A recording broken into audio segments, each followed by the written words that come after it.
Man Rabbuka, siapa Tuhan kamu? Pertanyaannya bukan seperti itu lagi. Ketika kita cuma tuka SD, pertanyaannya matematiknya SD kelas 1 sampai kelas 6. 2 tambah 4 berapa? Piro.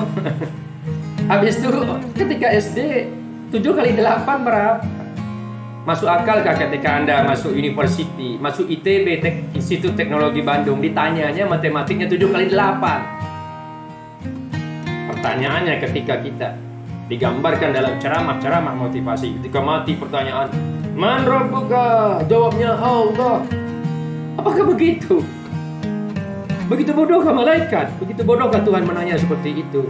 Maka kita harus ada dalil akli, dalil akal, dan dalil nakli berdasarkan hadis-hadis uraian. Maka ketika ada ungkapan dari hadis begitu, kita harus gunakan akal kecerdasan kita untuk mengurai. Lalu kita gunakan nahwu shorof atau kajian literasi secara sastra Arab, ditambah beberapa buku, apakah balago, dan dari beberapa guru, beberapa ustadz, beberapa dokter linguistik, dan dari pengalaman pribadi. Kita ambil kesimpulan. Man Rabbuka bukan siapa Tuhan kamu.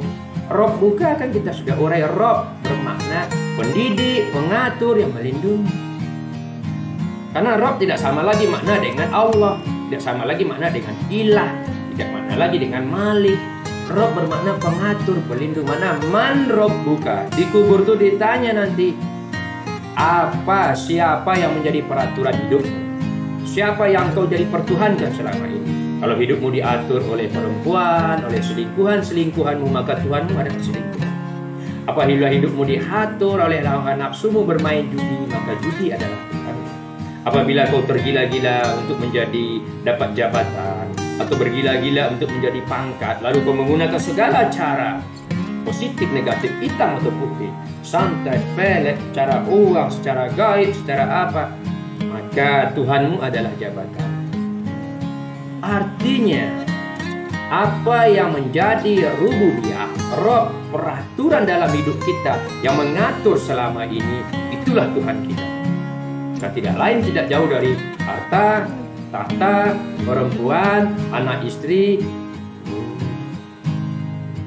Nah, itu kita boleh lihat di dalam surat At-Taubah. Jadi, siapa yang menjadi Tuhan kita? Surat Taubah, surat pentaubatan, supaya kita bertobat dari segala sesuatu menyebabkan mengatur hidup kita. Surat 9 ayat 24. Katakanlah, jika bapak-bapak, anak-anak, istri-istri, harta perniagaan, kaum kerabat, rumah-rumah yang kau takut rugi, perniagaan yang takut hilang, lebih, ingat kata-katanya, lebih dari engkau cintai daripada Allah dan Rasulnya.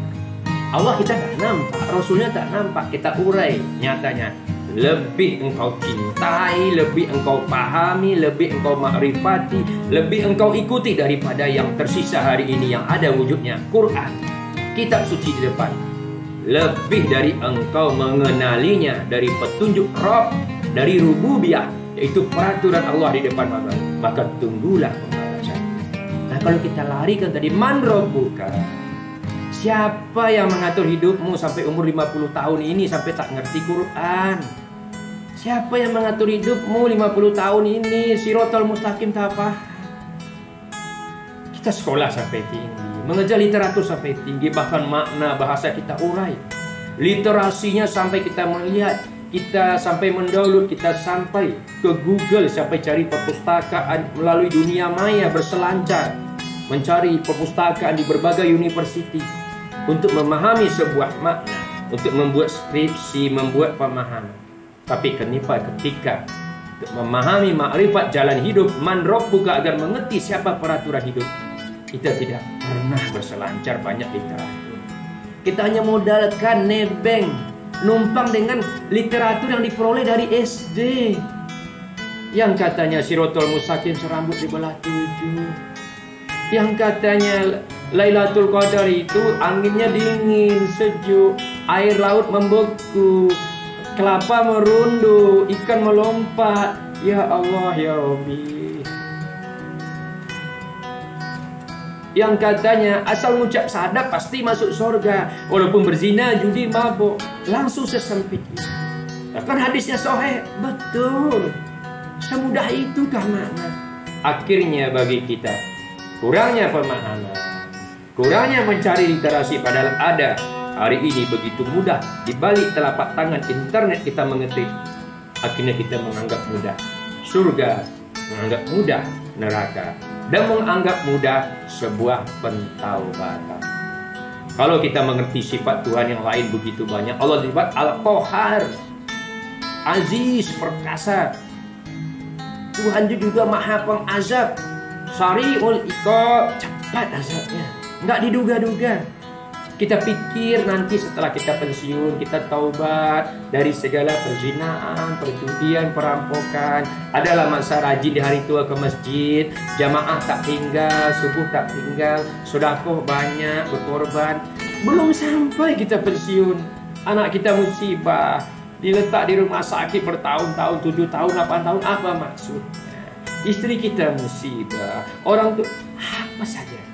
Dan biasanya orang-orang yang paling kita cintai, kita akan berbicara, ya Allah, kenapa sekarang? Tunggu sampai aku pensiun. Kenapa kita berbicara pemahaman seperti itu? Karena kita menganggap mudah. Tobat itu di tangan kita. Karena kita lupa mengkaji wal asri, demi waktu, demi umurmu 10, 20, 30, 40, 50. Demi kau menikah, demi kita punya anak 2, demi kita mempunyai mobil, demi Allah bersumpah kita mulai punya perusahaan. Akhirnya kita terlupa. Demi batas waktumu habis, akhirnya kita menangis. Sering ketika kita tergeletak di rumah sakit, terkena penyakit berat, ketika hayat sudah mulai dan nampak alam kubur, kita tak mampu berbicara karena kita tahu dosa kita. Hanya air leleh, air mata yang meleleh. Hati berbicara, ya Allah, bermohon kepada pemilik langit, kau ambil pun nyawa aku boleh, tapi tunggu sampai anakku besar bisa menikah, ya Allah. Tunggu sampai dia lulus kuliah, tinggal 2 semester lagi. Yang kecil ini tunggu, ya Allah, sampai dia dewasa dulu, minimal SMA. Ya Allah, istriku sedang mengandung. Aku sanggup dicabut nyawa, tapi tunggu sampai dia lahiran, ya Allah, sampai aku melihatnya, wajahnya. Tapi sesering mungkin andai berandai ketika dosa menghantui, maka suara roh di jiwa berbicara. Mungkin waktu kita habis, bro. Aku selama ini roh yang kau belenggu di dalam jiwamu dengan hawa nafsumu, mengingatkanmu di detik terakhir. Bermunajatlah kepada Tuhan, maka air mata itu maksudnya, guys. Jadi kita terlalu mudah karena tidak memahami makna bahasa, tidak memahami tadi, dan kita tidak mau mencari literatur, tidak mau berdialog, tidak mau mendengar masukan kiri kanan. Kita menyempitkan pemahaman.